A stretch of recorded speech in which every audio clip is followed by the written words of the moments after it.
నారా చంద్రబాబు నాయుడు గారికి, పవన్ కళ్యాణ్ గారికి, లోకేష్ గారికి నమస్కారం. నా పేరు రొక్కం అశోక్ కుమార్. నేను జమ్మూ కాశ్మీర్లో బీఎస్ఎఫ్లో జవాన్గా పనిచేస్తున్నాను. మాది శ్రీకాకుళం జిల్లా కోడబొమ్మాలి మండలం చిన్నసాన గ్రామం. మా తల్లిదండ్రులు మా గ్రామంలో నివసిస్తున్నారు. మా గ్రామానికి చెందిన రొక్కం కరుణాకర్, సన్నా బాబురావు, రొక్కం వరప్రసాద్, సన్నా బాబురావు అనే వ్యక్తులు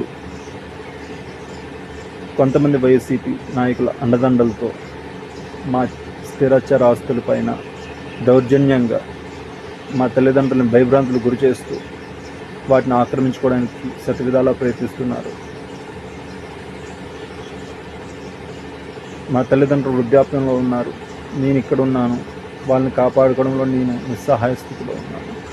దయచేసి మా తల్లిదండ్రులని, మా ఆస్తులను కాపాడి మాకు మళ్ళీ ఇప్పిస్తారని కోరుకుంటున్నాను.